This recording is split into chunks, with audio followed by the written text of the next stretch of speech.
જેતપુરના આંગણે ઇતિહાસમાં પહેલી વખત રાષ્ટ્રીય કક્ષાની સિનિયર વુમન ક્રિકેટ મેચનું ભવ્ય આયોજન થયું.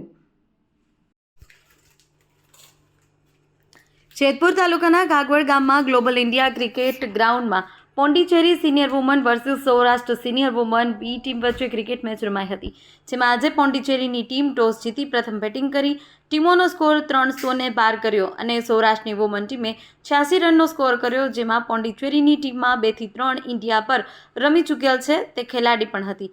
પોંડિચેરીના કોચ દ્વારા ગ્રાઉન્ડના વખાણ કરવામાં આવ્યા. સાથોસાથ જેતપુર નવાગઢ નગરપાલિકાના પ્રમુખ મીનાબેન ઉસદડિયા, સેનિટેશનના ચેરમેન બંદિયાબેન મકવાણા તેમજ નગરપાલિકાના ઉપપ્રમુખ સ્વાતિબેન જોટાંગિયા વિશેષ ઉપસ્થિત રહી યુવા ખેલાડીઓ જેતપુરને આવકાર્યા તેમજ તેમનું પરંપરાગત રીતે સ્વાગત કર્યું હતું. યુવા ખેલાડીઓના ઉત્સાહ વધારી યોગ્ય માર્ગદર્શન આપ્યું હતું. સાથોસાથ સૌરાષ્ટ્ર સિનિયર ટીમના સિલેક્ટર બિપિન પુજારા પણ ઉપસ્થિત રહ્યા હતા. પોંડિચેરી અને સૌરાષ્ટ્રની સિનિયર વુમનની ટીમોની દરેક ખેલાડીઓએ ગ્લોબલ ઇન્ડિયા ક્રિકેટ ટુર્નામેન્ટની પ્રશંસા કરી હતી. વધુમાં તેમના દ્વારા એવું જાણવા મળ્યું હતું કે સારું ગ્રાઉન્ડ હતું. ગ્રાઉન્ડની પીચ તેમજ આઉટફિલ્ડ ખૂબ જ સારી હતી. ખૂબ સારી સુવિધાઓ હતી અને ખંડેરી ગ્રાઉન્ડ જેવી पीच पर प्रैक्टिस મળે તેવી પીચ હતી. आमो सिंगल जेतपुर. मेरा नाम श्रुति रेखा स्वाइन है, मैं जामनगर से हूँ. एससीए ने बहुत अच्छी अपॉर्चुनिटी दी है हमको, ग्राउंड दिया है, फैसिलिटीज़ दी है. हमारी सामने वाली टीम पौंडीचेरी में 3 इंडिया के प्लेयर्स हैं और हमें बहुत कुछ सीखने को मिल रहा है. हम लोग को फील्डिंग प्लेसमेंट सब बहुत कुछ अच्छा सीखने को मिल रहा है. बहुत अच्छी फैसिलिटीज़ है इधर. सर आपનું નામ?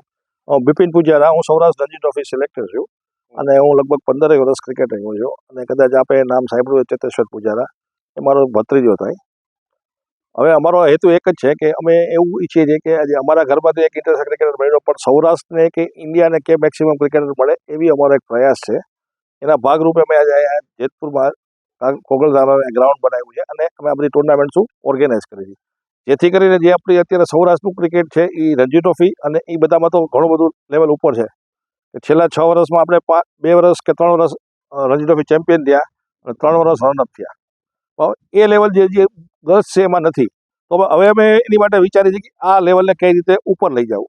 એના ભાગરૂપે મેં આજે અત્યારે પોંડિચેરીની જે ટીમ છે સિનિયર્સની રણજી ટ્રોફીની જે કે ફર્સ્ટ ક્લાસ ક્રિકેટ લેવલની, એ ગર્લ્સને બોલાવી છે. એની સામે આપણે જે B11 છે એને અમે રમાડી છે મેચીસ. હવે એ રમશે તો એમાંથી ભવિષ્યમાંથી આપણે ચોક્કસ અમને આશા છે કે આ ક્રિકેટર મળશે અને આ જે બધી ફેસિલિટીઝ છે એનો ઉપયોગ કરશે તો એ બેનિફિટ આખા સૌરાષ્ટ્રને મળશે એની મને ખાતરી છે.